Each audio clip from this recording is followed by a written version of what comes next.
Okay, let's go. Let's start. Laptops away. Yeah, I heard it sucks. All right, so grab a seat and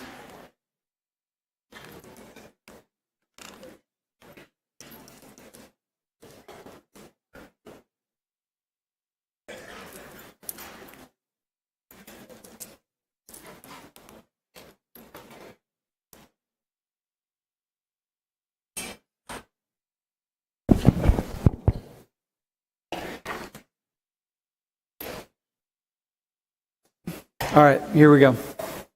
So I've been really looking forward to this class. It's kind of been in the planning for maybe a couple years in a way. I've been waiting until the opportunity to be able to do this particular class, but it's been in the past 3 weeks or 3 or 4 weeks that we realized, hey, it might be a possibility. And the title is I'm a Bad Person. And later we'll explain the meaning of that title. But this class also goes back to my TED Talk on Iraq. And just like Bassem, who you met, contacted me after watching my TED Talk, many other people contacted me after watching the talk. And lots of people had different reasons for doing that. And one person who contacted me was this gentleman.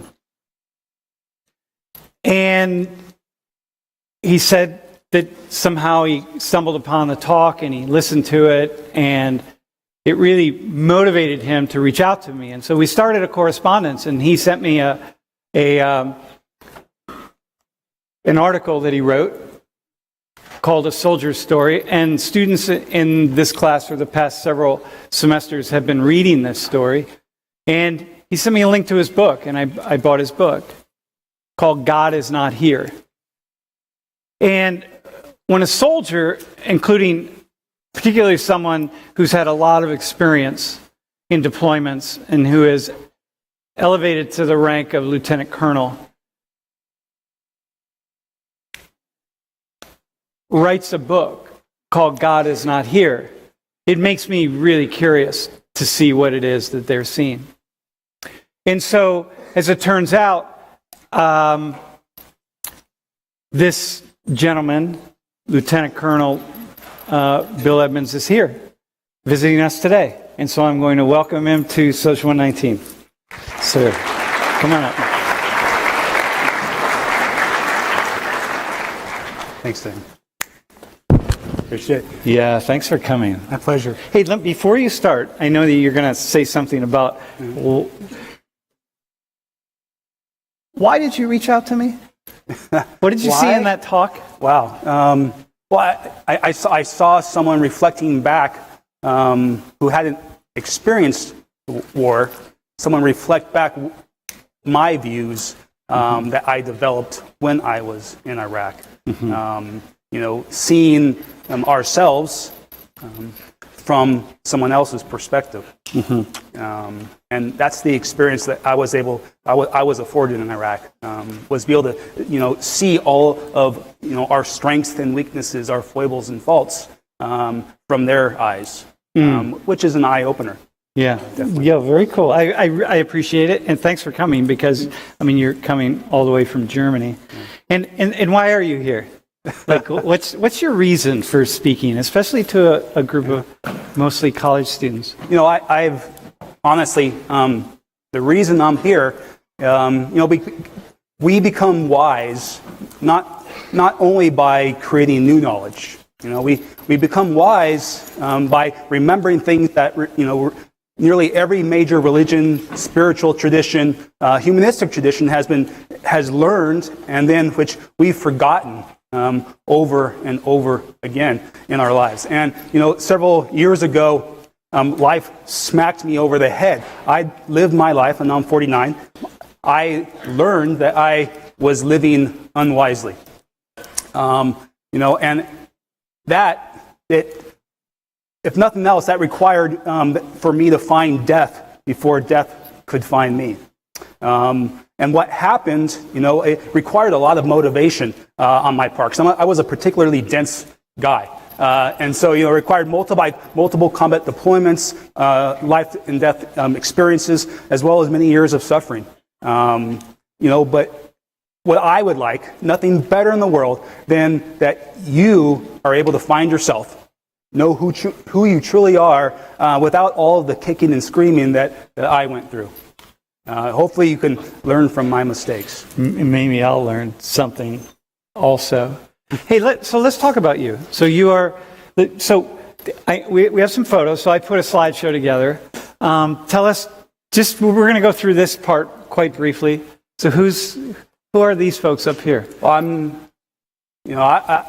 as this class is, I'm one of countless American archetypes. I'm a descendant of German, Swedes, and Native Americans who went west to become Oregon homesteaders. I'm older brother of a Oregon medicinal marijuana grower. I'm the brother of 2 Venezuelan sisters and 2 Mexican sisters who later became my adopted sisters. And the son of 2 beautiful people. After they graduated from UC Berkeley, they decided to go into the Peace Corps and not Vietnam War. And as I grew into adulthood, I was able to watch them dedicate their lives to serving disadvantaged children in inner city Los Angeles and then in a small rural agricultural town. And so, they were willing to leave the comforts of family and the home to help out those who were more fortunate. However, I decided to do the same thing, however, with a rifle. So you are one of those people that I often refer to as social workers with guns. Yeah. That's the way you chose. Because, I talk about soldiers. My experience in working with militaries is that most people who volunteer to be part of militaries do so out of desire to make the world a better place. Not to kill people, but actually to keep people from killing other people. So, and this is your nuclear family. That's I family. put both of these slides up here, by the way, because of his younger daughter. The faces. He had about 5 slides that he showed me, and every one they were funny. Yeah, that's my family. When I got back from Iraq, I met my wife and focused my energies, locking away my memories from Iraq and focusing myself on creating a new life. My wife, Cheryl, who's an acupuncturist, and my 2 daughters, Ava and Natalie, who are now fluent German speakers going to German school. Yeah. Because you're living in Germany at this point. And still in the military, by the way. And then, so this is you in your first deployment, right? You were young here? How old were you? 19. In Desert Storm. That was Desert Storm. Yeah. Is this you right here? Yes, that's me. If you were to ask my family where our discussion should begin, it was probably an unexpected life decision. When I was 17, as a junior in high school, I decided to join the military, and I went into the Army Rangers, and then Desert Storm in 1991. And I returned and went to college and got my first BA, and then in a commission as an Army second lieutenant in the infantry. All right, and here, this is you in Iraq. Yeah. Yep, that's you in the middle. The handsome guy, right? Yeah, I wouldn't go that far. It could be that guy. All right. And this is you also in Iraq. Yes. Who is this young man? That's the son of our interpreter. We had about 5 Iraqi interpreters, ranging from Iraqi Arabs to Iraqi Kurds to Syrian Kurds. And it's a really cool photo. And unfortunately, he couldn't go to school. It's too dangerous. So his father would bring him to the base, and he did odd jobs around the base. And this is you with Iraqi soldiers?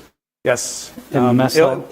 I lived on a little tiny Iraqi base in the center of Mosul, called the Guest House. It was formerly one of the retreats of Hussein, one of Saddam Hussein's sons.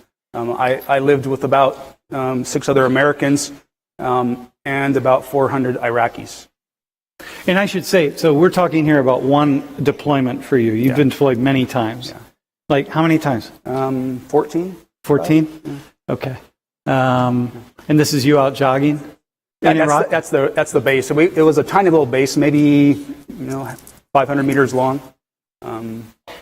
That was about the first 3 months. After about the first 3 months there, I was shot at multiple times and just missed. So I decided it wasn't appropriate to. Wait, people used to shoot you while you were running? Yeah. You over the fence. So, over your head? Yeah. Did you see the bullets? I saw the bullets hit. Yeah. So after that, I ran literally a 3-minute loop that was in the trees a little closer. You'll see the trees. Yeah. Next slide. Yeah. So. All right. No, we won't. We took that one out. Okay, so let's talk breakdown. And by the way, just so you know where we're going here, this is let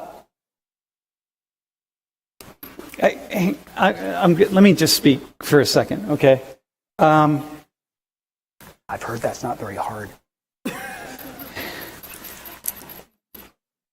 We're headed.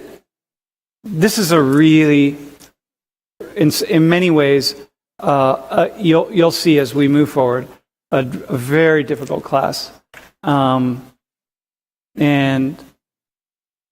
I'm just bringing the energy into the room. We're going to go somewhere in this class that we don't often go.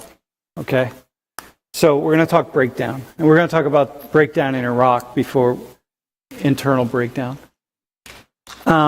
So one thing that jumped out for me when I started reading that article, and I was telling Bill today that when he sent me his article and I started reading it, I read the first line and then I pulled myself away from my desk and I just kind of gathered myself. I looked down. I just had to really pull myself together because I said, this is going to really take me somewhere. And then I brought myself back to the computer and continued reading. And here was the first line. For just a minute or two, step into my life. I'm an American soldier in the Army Special Forces. I have just returned from a 1-year tour of duty in Iraq, where I lived, shared meals, slept and fought beside my Iraqi counterpart as we battled insurgents in the center of a 1,000-year-old city. I am a conflicted man. And I want you to read the story of that experience as I lived it. And I'll send the article out to class, but I have to say it was one of the most powerful things that I've ever read about war. And so let's talk about that experience. This is you. And who are these guys? What are you doing? What's happening here? That's one of the many nightly raids that my job was to partner with an Iraqi intelligence officer, just one person, who had been interrogating insurgents for about 30 years, traitors, criminals, and terrorists. And it was my job to help him find information so that we could go out and capture insurgents. So this is one of the many patrols, or not patrols, but raids at nighttime that the Iraqis went on that I assisted with. And you are in Mosul here? Yes. Very close to Bassem's house, actually. Yeah, just about. I think it's about a half a mile. Yeah. As best as I was able to ascertain. So what's so interesting is Bassem was standing right where you're standing, and here you are several weeks later, and the two of you were living about a kilometer apart. So here you've gone out, and when you talk about Iraqi insurgents, you're talking about insurgents who are killing mostly other Iraqis, but also attacking Americans. Yeah. Yes. Both. Yep. Iraqis and Americans. Unfortunately, it was mostly Iraqis that got killed, And so, Americans. and these are some people that you picked up. Well, not me. Yeah. I mean, the The Iraqis Iraqis. picked them up.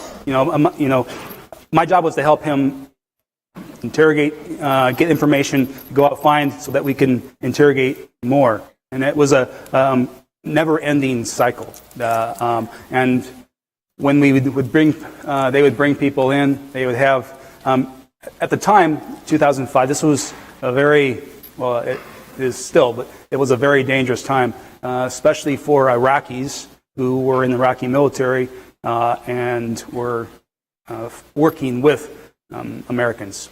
And so, and it was often that those that we captured were released for a variety of reasons.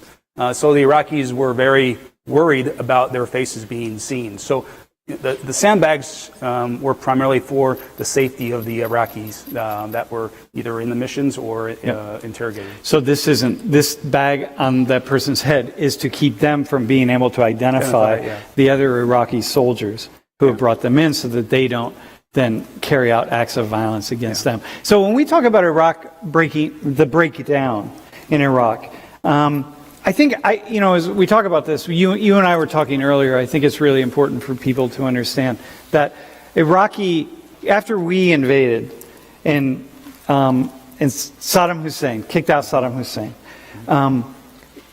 Naturally, any society, it's not just Iraq, it would happen here in the United States. So here, let's just do like a mind thing really fast. Imagine what would happen here if suddenly you woke up in the morning and another country had invaded the United States and got rid of our entire central government. The presidency and Congress, everything was up in the air. We didn't know who was in charge. Is the legislative branch in charge? Who's making decisions? What about the police, FBI, anything? I mean, it's all just up in the air. And so the whole government just sort of falls apart. And so what happened at this point in time is that, and tell me if I get it right and you add to it. One thing that we did was we broke down. Gosh, the verb is we dismantled the Iraqi military. So all these people who are in the military and all these guns suddenly have nowhere to go. They have no jobs, and the guns are on the streets, and everybody has the streets. And we, the Americans, make a decision to dismantle the military, and now there's total chaos. I mean, but also you have to understand that this is not a value judgment. This is just what happened when we make the decision to disband all of the Iraqi security forces. Most of the leaders in that time were Baathists.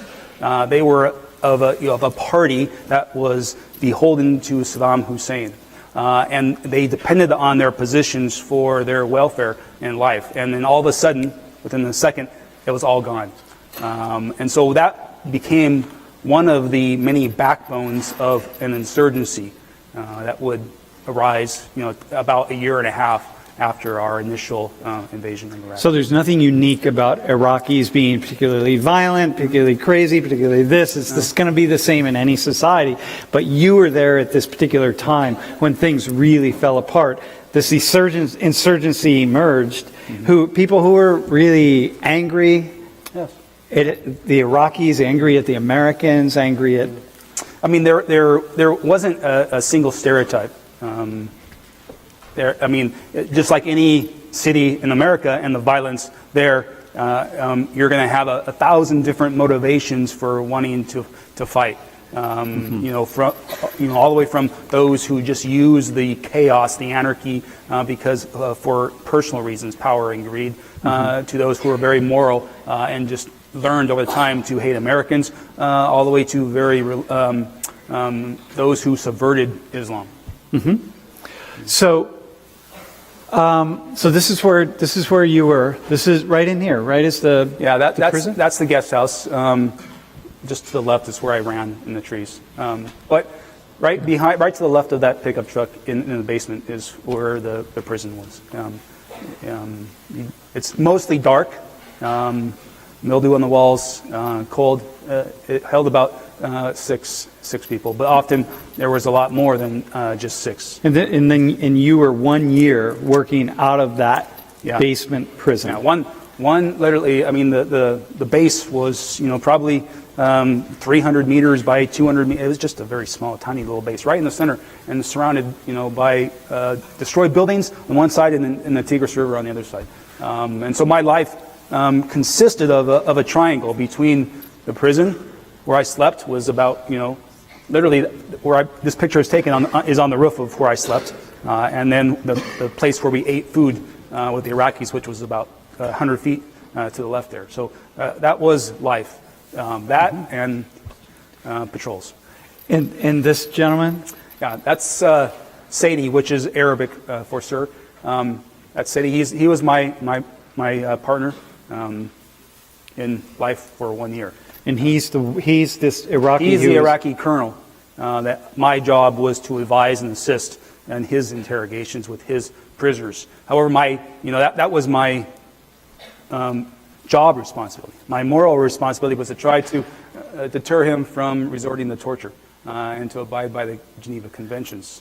So what happens is, the Iraqi military, they go out on patrol. They hear about people who are part of the insurgency, and they get tips, either from other insurgents that they brought in or somebody out in the street. They hear about it.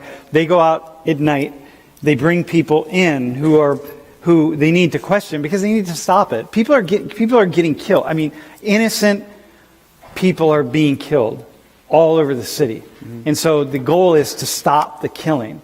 And they go out at night searching for people, bringing people in, and now you got to interrogate them because you don't know if they're innocent or guilty or what they know or who the ringleader is. Or am I getting it? Yeah, pretty much. That was a job. And what's happening here? That's when they first bring prisoners off the streets. It's kind of like triage, where you first sit down, and then this is a guard. On the left is a guard talking to the prisoner, just to get some of the basic information, your name, where you live, how old are you, that kind of things. Okay. And who's this guy here? At the time in Iraq, and especially in Mosul, there was a lot of fissures that were opened up in society because of the invasion. And they're, like any city, people use that chaos for their own benefit. But the rationale for becoming an insurgent was extremely varied. But rarely, and I think this is probably the only one or two people that did it because they believed, but the religion required them to do it. Most everyone there was an insurgent for a variety of reasons, primarily not religious reasons. They used religion as a tool to take advantage of the base angers in society, whether that be people that became angry because of our strategies, our policies, our tactics on the ground, our one-on-one personal interactions with the Iraqi. We're creating more insurgents than we could ever capture or kill. Or because of us killing civilians. Well, that's what I'm saying. Right? Yeah. Got you. Yeah. Because of the tactics of the Americans or mostly Americans. Yeah. That's I guess what happens when you live in a self-contained, isolated bubble of American society, and then everyone on the other side of the fence is conceptually believed as the enemy. Yeah. And so you go out there thinking that you're going into dangerous, where everyone is a hostile. And then if that is what you believe, that is what you create. Yeah. So this is one. So you're there hundreds and hundreds and hundreds of breaking down, talking to prisoners, and you've one or two people who actually wove Islam, their faith into there. So who's this guy? Every once in a while, my counterpart, the Iraqi colonel, would come across someone who he thought was an insurgent for the morally right reasons, that he truly believed that he was doing the right thing for the right reasons, that he was a moral person that just hated Americans. And every once in a while, we would get someone like that. And he would ask me to sit down and interact with that person on a one-on-one basis, so that we could, put that. It's very hard to hate someone when you not only see them, but you talk with them and interact with them. And so that's an example of in time, we became friends. And so you're really, and he spoke English well. Yeah, he was a educated, went University of Mosul. So this is a guy who in was 2003. He was working on the American bases to install IT equipment. For the Americans, for but Americans. from what he saw, Yeah, and for what he saw over time, he just became angry, and he wanted to fight back. I think one of the things that I often say, I mean, because people, if you're not studying, right? So we're connected in this way. I mean, for me, the U.S. military does really amazingly, really awesome things. I mean, we do some great things and we do some not great things, and there's always unintended consequence of actions. And one is that civilians die and people get hurt. And when you see that happening, think about Bassam. Bassam easily could have turned to hate, and Bassam worked through it, and he didn't turn toward hate. But we all know his story, and and if he had turned toward hate, how many of us would say, "Oh, you shouldn't do that. You shouldn't be hateful"? Come on, most of us would be. That's the question that Americans have for Bassam. How do you not hate? And so you could ask the same thing for this gentleman here. How do you not hate? Different reasons, but still. So now we're gonna walk into some of the complexity of your work. It's not just interviewing people. It's not just understanding them. It is immensely complex.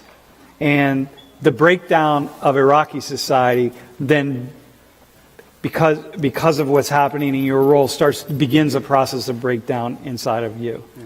So what is happening here? Who are these two people?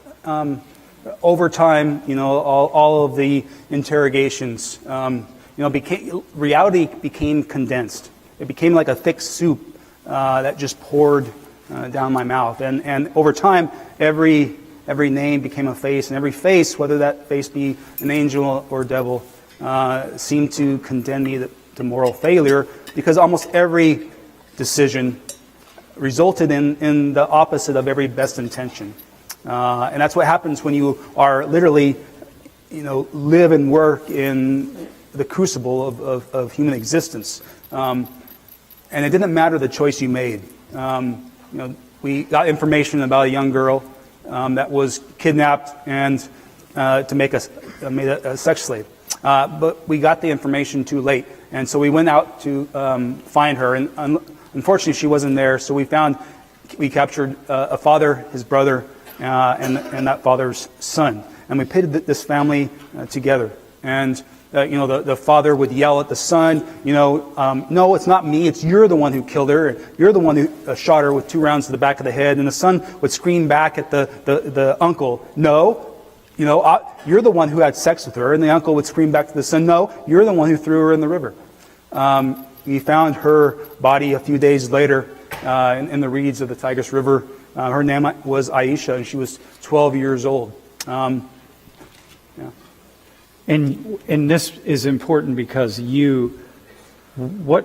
Well, in this case, it was my job was, I said, I felt responsible at this time because we got the information too late, and the Iraqis wanted to use harsher techniques on the prisoners,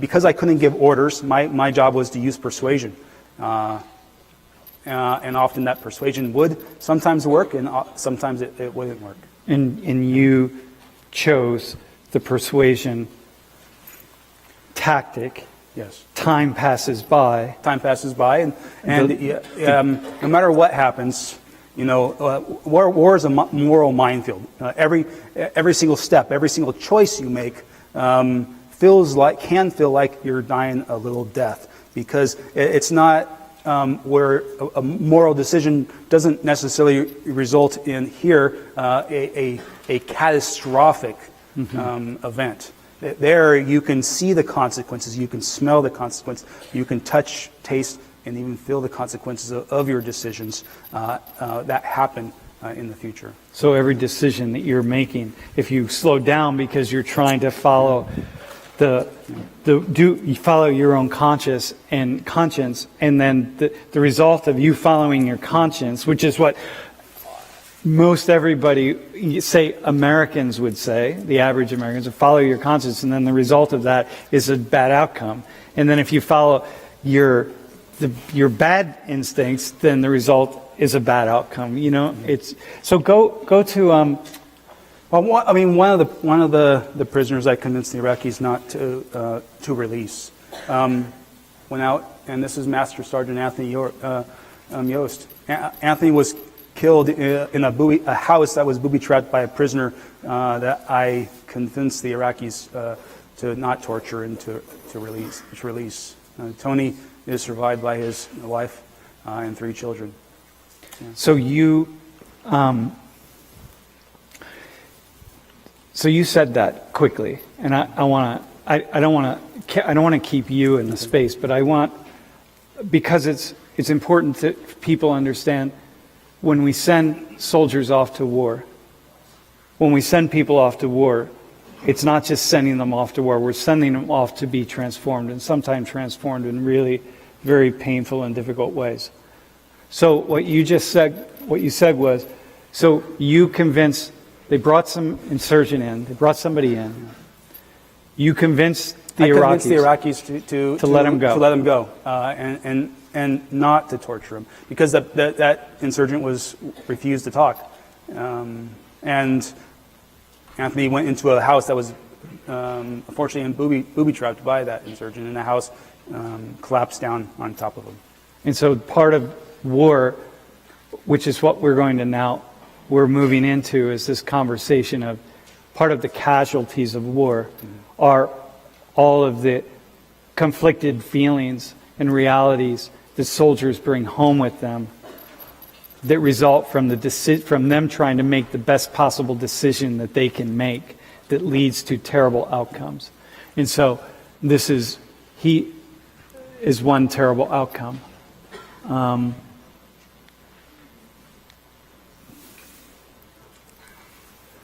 And this gentleman.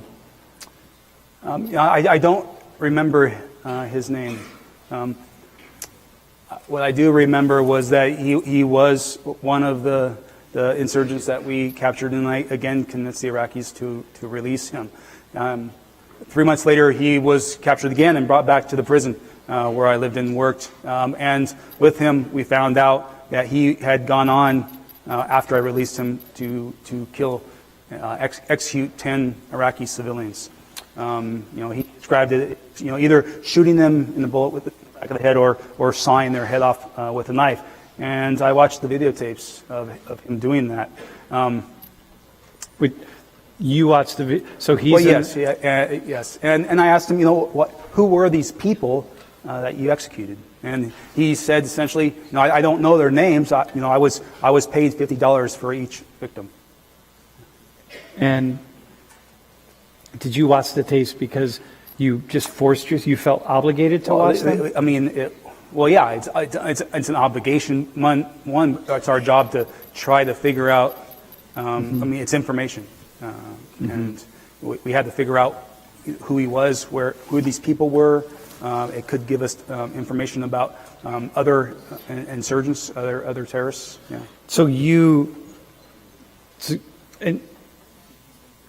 I'm just holding this space for a second. So you're carrying, that's part of what now you're carrying with you. So the weight of that, so we send you off to war. You enlist voluntarily to say, hey, I'm going to serve my country. I'm going to do the best. My parents are essentially social workers. They joined the Peace Corps. They're doing all these amazing things. They're very religious, very lovely people. You're saying, I'm going to be a social worker, but I'm going to do it with a gun because I want to protect other people. You get put into this job. You're making the best possible decision that you can, trying to figure out to follow the Geneva Conventions on the conduct of war, and now you're sitting with the weight of so much suffering, right? It's not something that we think about when we think about war.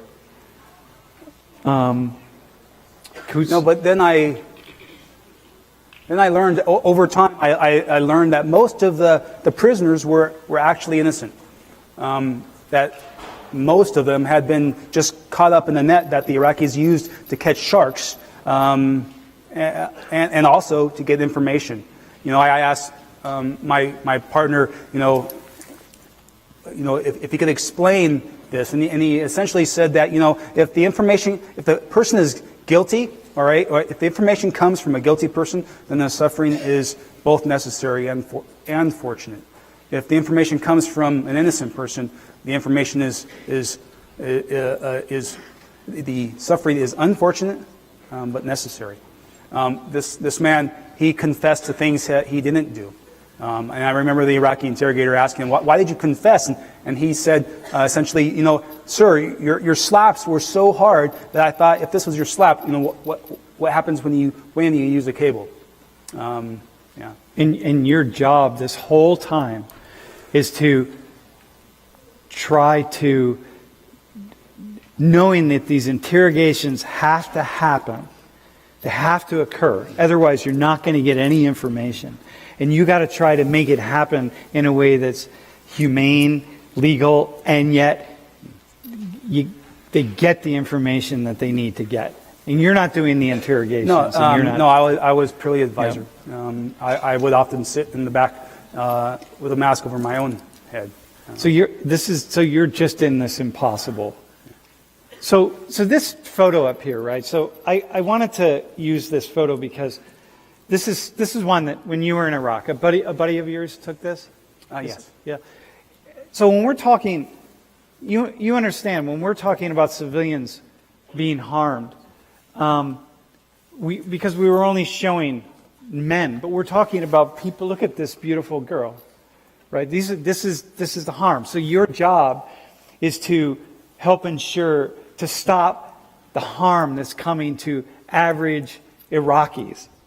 You know what I mean? And I hold her because she would be a person who could come to harm. So if I'm in your shoes, if I'm doing what you're doing, I'm holding her face in my mind's eye. Also, I'm trying to protect her. I'm trying to protect lots of people, but I'm also trying to protect her. Yes, you're correct. I mean, it's hard to say. There was lots of good that happened. But what has the most impact are the bad things that happened. And one of the most bad things, at least from many soldiers' perspective, is the death of women and children. And when you go to war, you believe yourself to be capable of stopping that. And in war, you realize that isn't possible. War will always throw you a curveball, and people will die, and you will hold yourself responsible. So that line that you just said right there, and you will hold yourself responsible, actually takes us right here. So this is something that you have been writing about. Your most recent article from just several months ago was particularly powerful, a moral injury. Can you just say a little bit about what you mean by that? Well, I mean, it's not me. Moral injury is a growing understanding that life has impacts on people. Right now, there is only one current diagnosis for the psychological trauma of war, and that's PTSD. Now, PTSD is a fear-related trauma.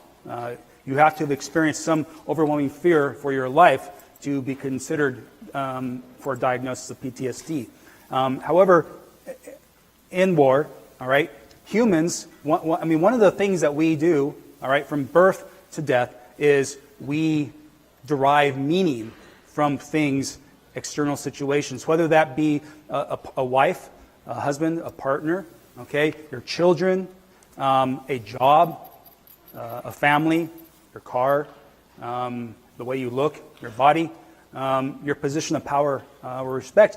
One of the other sources of meaning that you derive that give you order in life is your morality, the codes, values, and ideals that you are grown up with and nurtured over the course of your lifetime. And no matter how moral of a person you are, all right,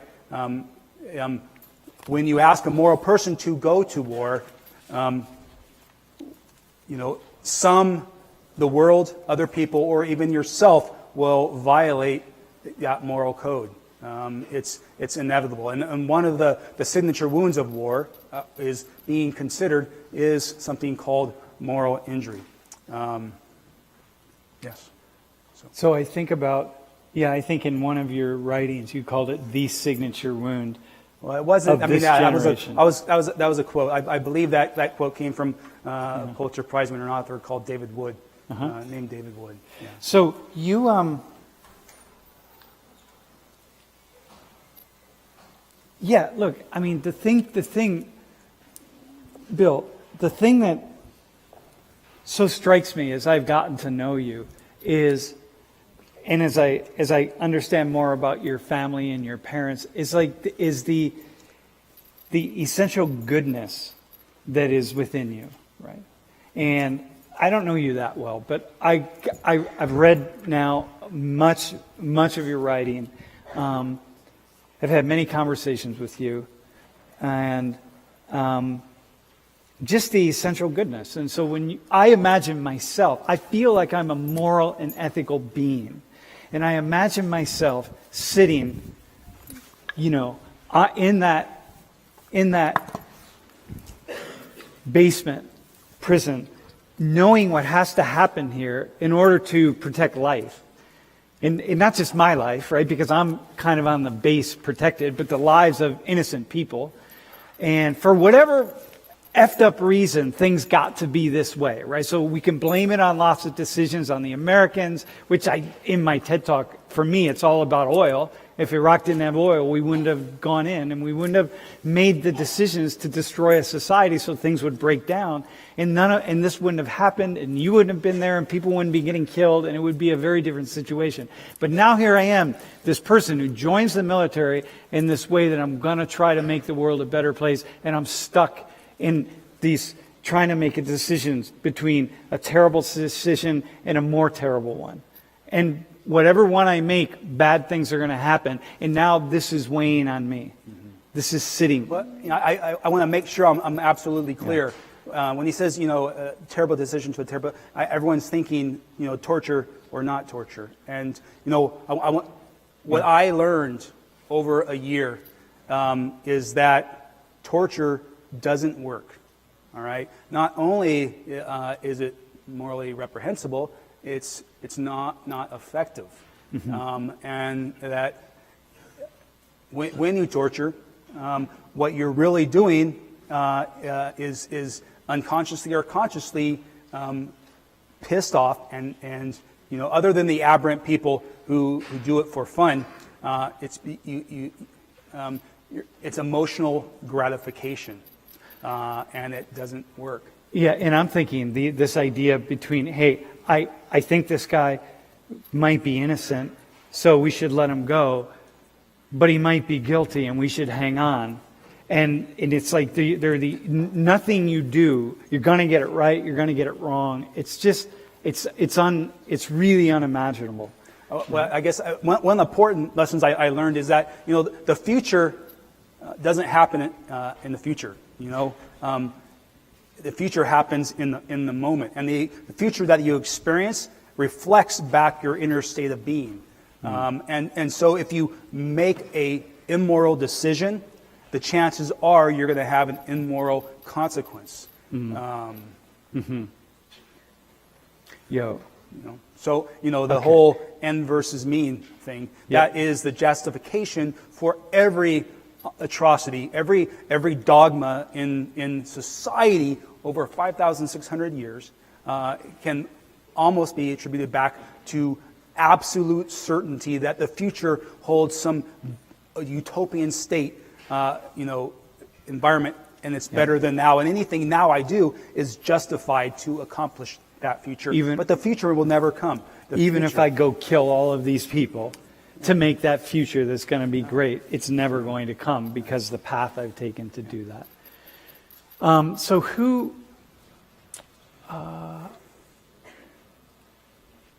So this is your grandfather, you and your grandfather. Yeah, that's my grandfather, Maurice Russell. And we bring him, this was my commissioning as a second lieutenant. My grandfather was a amphibious landing craft captain in the Pacific campaign in World War II. And he came back from World War II in that campaign a completely different person. But he never, not once, do I remember my grandfather talking about his experiences in war. And then he was dying, and on bed, and I sat down next to him and held his hand, and the doctors had given him morphine. And in the delirium morphine, he started to cry and asked for forgiveness for all of the young boys that he thought that he was responsible for killing, because he was the person who brought them onto the beach and opened the gates. Have you ever seen Saving Private Ryan? He was the captain of that landing craft. And thousands of young Americans were killed. And he held that inside, for his entire life. And it wasn't until his last, literally 10 seconds, 15 seconds, that came out. And he asked for forgiveness. Imagine, how important it would have been for him to have asked for forgiveness 40 years earlier, and how that would have affected not only him, but all the people that he interacted with day in and day out of life. Forgiveness is not something you give someone else. Forgiveness is a state of being, okay? All right? It helps you, and by helping yourself, you help everyone else. It's when you don't attach, you let go of the past, all right? Unforgiveness is inability to let go of the past. So let's... So this is the title of the lecture. Tell us briefly about This is Noah Pierce. Noah Pierce is former Army sergeant. And Noah in Iraq, amongst a variety of things, Noah ran over an Iraqi child with his Bradley fighting vehicle. It was an accident. Yes, it was an accident. But he held on to this and probably many other things for years and years and years. And one of the things that I've learned is that a memory that you can't embrace, all right, is the memory that you can't process. And the memory that you can't process is the memory that you can't transform. And what you can't transform will haunt you for life. And that is something that happens primarily when you do something that, the world, other people, or yourself do something that violates your strict, code of morality. Whether that, the world suddenly becomes a place, the world is, no longer meaningful. Other people are no longer benevolent, and most destructively, you are no longer a worthy person. And the meaning that you once derived from morality, I'm talking in figurative language, and understand the language reflects a brain structure, all right? That gives order in your life. All of a sudden, that order, that source of meaning that you derive from morality is vanished, all right? And in that place, it's a vacuum. And all of a sudden, psychologically, unconsciously, you strive to find some other source of meaning. Unfortunately, most often when you suffer some tragic event like this, you grasp on to negative meanings. You find responsibility for what has already happened. And so you draw a little circle, conceptual circle around yourself, and you say, the world, all right, I am angry at the world, I'm angry at other people, and then you turn that rage inward.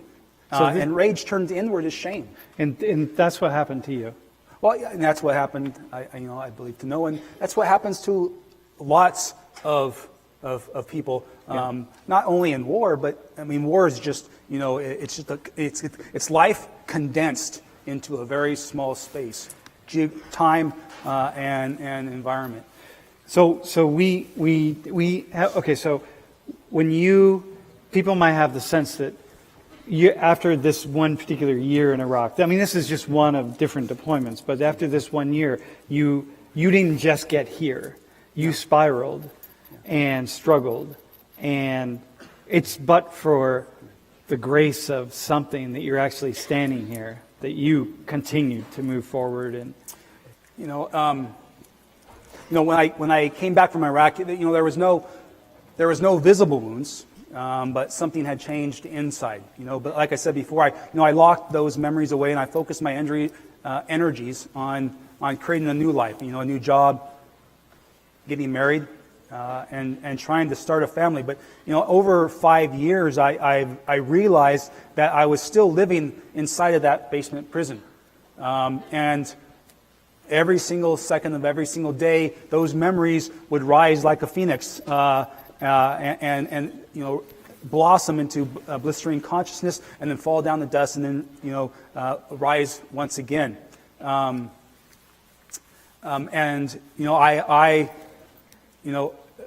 Essentially over time, it became exhausting to live. The memories are still very vivid. Almost immersive virtual reality. I can still picture the smells and sights of driving in a car and seeing a tight corner approaching and maintaining my speed, and with my hands locked on the 10 and 2, and imagining myself going through the rails, and imagining the feeling of being free of yourself. It's not that you want to die; it's that living has become so painful that it seems preferable. And being free, in your case also, what you said, of the shame. Yeah. And shame is very different from guilt. This is a whole niche. And so guilt is about something you do. It's an action. Guilt allows for redemption and allows for absolution. Guilt motivates you to make amends for some action. Shame is about who you are as a person. It makes you want to, crawl into the floor and disappear because everyone else can feel how unworthy you are. And by the way, thanks for that. That's a really valuable distinction, because I know that's a feeling that many people have. These are the last 5 words in his journal before he took his life. Yes. Right? Yes. Is that right? Yeah, and the last 3 words were, "I am free." I am free. Yeah. And this is part. His suicide letter. The thing that's so powerful. The first time that you Skyped into the class, I called the class More Than Thanks, because people talk about how much it's civilians, how much they appreciate the military, and we sing the national anthem, and we recite the Pledge of Allegiance, and we thank our troops, and we thank you for serving, and it's like, but why, if we appreciate people in the military so much, why among returning veterans is the suicide rate so high? Is the self-harm rate so high? Because why is that? And so for me, the importance of you speaking and your message is to help people to understand all over the world, war creates trauma and war creates pain. Even when people are trying to do the best possible thing, it doesn't matter. Most of the wounds from war cannot be seen. and just the wounds from Noah Pierce, who would lead him to write, "I am a bad person and I am free," before he takes his life. I mean,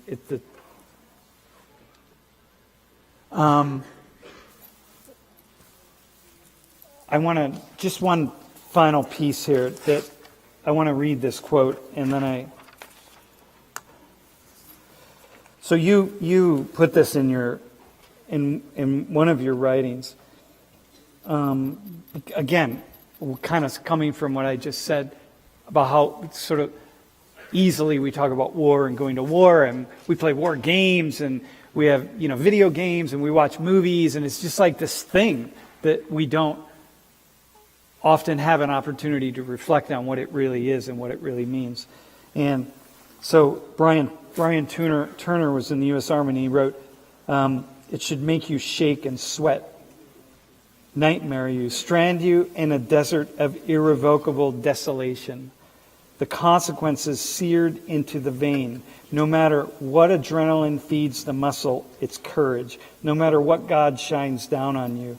No matter what crackling pain and anger you carry in your fists, my friend, it should break your heart to kill." And how easily we don't take those words into account. And then we put it upon, in the United States anyway, people like you who say, "I will volunteer to take that bitter pill," and then maybe have to take on this invisible pain that nobody else is going to see, but I'm going to deal with. I know I want to make sure we have an opportunity to say something about separation, because you have a really important story. And can you say, so you were flying over Africa. Well, I was, I talked before about, that downward spiral of just not wanting to live in your own skin. Then something unexpected happened. And in 2014, I found myself in Central Africa as part of one of the U.S. operations to assist Africans in trying to capture and kill Joseph Kony and stop his LRA, Lord's Resistance Army. I'm not sure if you guys remember Joseph Kony, or Kony 2012. Kony is a Christian Messiah. He believed that he was the chosen of Jesus, and that he talked to God. And from 1986 until 2016, his band roamed Central Africa and killed almost 100,000 Africans and abducted about 60,000 kids to make them either child soldiers or sex slaves. And I was there. Now, I found myself one day coming back from a tiny little a South Sudanese military outpost that was carved out from the jungles of South Sudan. And I was in this tiny little airplane. And, the sound... This plane? Yes. Yeah, this plane. The sound is loud. You can't really hear it, can you? No. The sound is loud. It's soothing. But suddenly, the propeller stopped turning. And it won't stop. You can stop the video.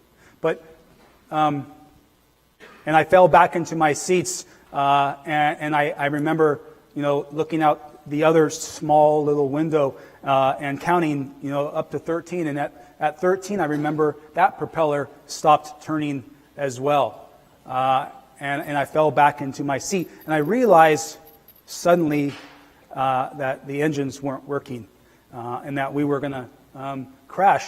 And I looked out the tiny little window, that's, a cheek into the window, and all you could see was a sea of green, of triple canopy forests. And I remember, falling back into my seat and realizing that death was not only certain, it was imminent. And this is a photo you took on that flight. Yes. So this is the canopy of the jungle. And that you might not realize it, but when you are facing death, and death is imminent, and you have prescience of that, your brain takes over your body, or your intelligence, your body's intelligence takes over from your brain. It stops your mind from its normal activity of being in a past or in a future, and it focuses you down to only the present moment, so that you can focus on surviving some dangerous situation. Unfortunately, in this case, I found myself in a situation that you couldn't do anything about. Not only could I not do it, but I couldn't even escape into a projected future that was somehow better. And at that moment, when you have time to contemplate and there's nothing to do, what happens is your mind focuses on the things that matter most in your life, the meaning that you derive from life. And what happened to me in this situation is my world focused down to a single point of light. And that light was my wife and my 2 children, and how the knowledge was I wasn't worried about my death. What happens is you focus on what your death means. And for me, my death meant when I hit the top of those trees that my family would be dying with me. And that knowledge instantaneously went to every one of the 40 trillion cells that compose this consciousness and blossomed, but tremendously unexpected. Instead of agony, I sensed that pure peace, a vibrant aliveness, okay, and an easiness that I had never experienced more. But even more profoundly than that, what happened was, I could literally sense the leaves on the trees below me, the animals that were in the forest, the seat back to my front, the 3 other passengers that were in the plane with me. I could even feel, all right, the 2 pilots that were screaming crash landing, all right. I realized that, I'd felt this before in the past. The times when sniper bullets missed me, the times when mortar rounds or rocket rounds just missed, or the times when suicide bombers or IEDs on the side of the road, bombs on the side of the road just missed, or the hundreds of patrols that I'd been on. I'd realized that in those moments, I felt alive for the only time in my life. But I allowed those moments of unexplained contentment and satisfaction to leave me unexamined and unexplained, and therefore quickly forgotten. However, in that tree, I learned, all right, I learned that literally we are energy. You are, and you and we are energy beings. We are literally connected to each other, all right? And we are connected to every other living and non-living thing in the world. And normally we go through life unable to feel that connectedness. And that's primarily because of how active our minds are throughout life. You may not realize it, all right, how active your mind is. But it is constantly thinking about the past, the future, and in the moment, if it is doing anything, it's judging the moment, either good or bad. All right, and unfortunately, it's often bad judgment. All right, but in that plane, what happened to me, all right, was, the intelligence that runs this body took over, and in the past, I realized that I had resisted life. All right. Somehow, for some reason, I unconsciously believed that, I was going to make life my enemy.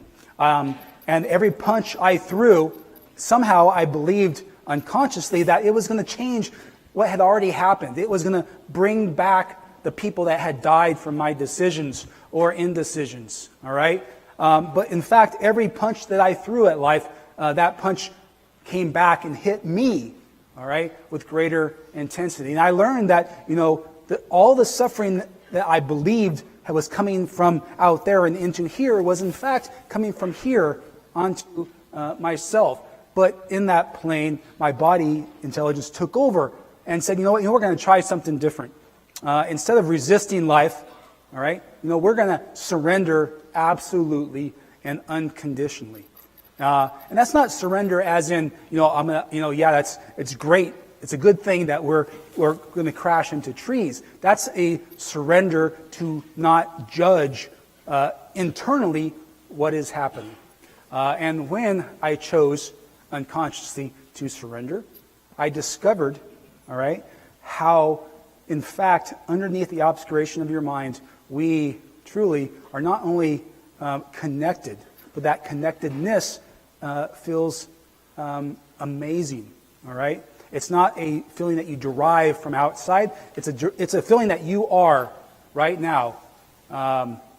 It's who you truly are. Yeah. But you didn't die. No. At the very last second, unbeknownst to us, the pilots had found a tiny little road. A road, not an airstrip. No, just a little tiny road. And at the last moment, I remember looking out the window and seeing the leaves go by and thinking that this was the end, and then closing my eyes.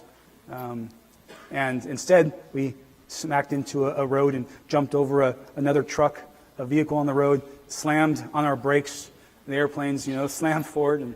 And at that moment in life is the moment that, I have begun a journey of backing through a side door into consciousness, a journey that I'm still on today and that I'll always will be on, because the destination is not forgetting, all right?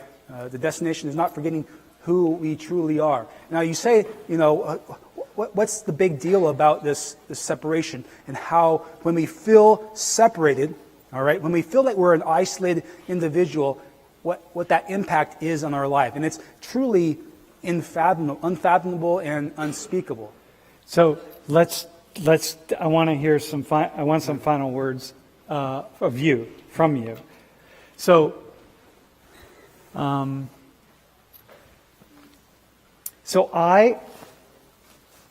this is a sociology class on race and ethnic relations, and I'm always trying to find ways to build bridges and build borders. And when I look at this meme that came into my inbox, or came maybe on my Facebook page or something, that was probably made by the Russians, a couple of years ago. And, and I think about this quote by the chief of staff of the NSC. And I don't want to be political, but this is just perfect, because a lot of people think this about Muslims. And so you're a guy who, hang on, I wrote this down because I wanted to make sure that I get all the pieces. You went the furthest. You went as far into enemy territory as a person could go, as any American could go. The stakes were the highest for you and others around you. The danger is most real in your interaction with people in the Muslim world, or just in another culture, but in this particular case. You're there 24/7. It's unfamiliar territory. If there's anybody that should walk away with ideas, at least like this, or at least fear, or at least having negative things to say, it would be you. But you came away with this ideology of connection, that we're all connected. And you don't hate. And you don't fear. And how? What I want you to do is, this is my message all semester to this class and to these students. But this is me. I'm a knucklehead sociologist. You're a person who has every reason to not be connected. So I want you to stand right here in the center of the room. And I want you to tell this class what it is that you have seen that would lead you to say, I'm not taking that path, that we're connected. Well, it's not that I look at that and say I'm not going to take that path. I mean, when I went to Iraq, it was I joined Special Forces when literally September of 2001. That month is when I went and began my very first assignment. And I went to Iraq not hating, but greatly disliking Muslims. And by the way, we have 4 minutes. Okay. Yep. And I came back, but let's go back to I think the message that I if anything, I like when you feel not only feel separated, when you feel disconnected from every other thing, to maintain that illusion of separation, you need not only others, you need people to be more than other. And what is greater than more other than an enemy? Okay? You need enemies in life to maintain that illusion of separation. And why is separation so horrible? All right? I mean, literally, conceptually, you can draw a circle around your legs. All right? And those who are inside of that circle, all right, you give the full measure of your empathy and compassion to. You can step into their lives, all right, and you can reproduce what you believe they are thinking and feeling in yourself. And not only that, you are able to have a deep inner need to respond to alleviate that suffering, all right? However, all right, if you're outside of that conceptual circle, all right, unfortunately, your empathy and compassion can be lessened, just like a dimmer switch. All right, it can be lessened, but not only lessened, applied with bias. Okay, and if you went back 5,600 years, you could literally hop, skip, and jump across, the human misery and atrocity, all the way to the present day, where we are living in a time where you can see the effects of the subconscious belief in separation, when entire nations. Our entire nation is led by a island of one. Okay?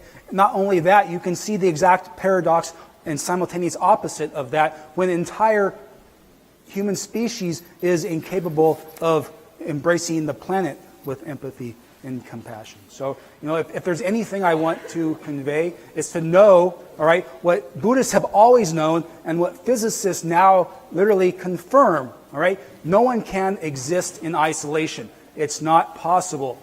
All right? And if you feel separated, if you don't know you're connected, all right, it's an illusion. All right? You are energy beings. Including with people on the other side of the world. Yes. Hey, thanks, man. Hey, just so you know, Bill is around tomorrow. If anyone would like to sit down with him and have a chat, just come down to the front and we'll set up a time. All right?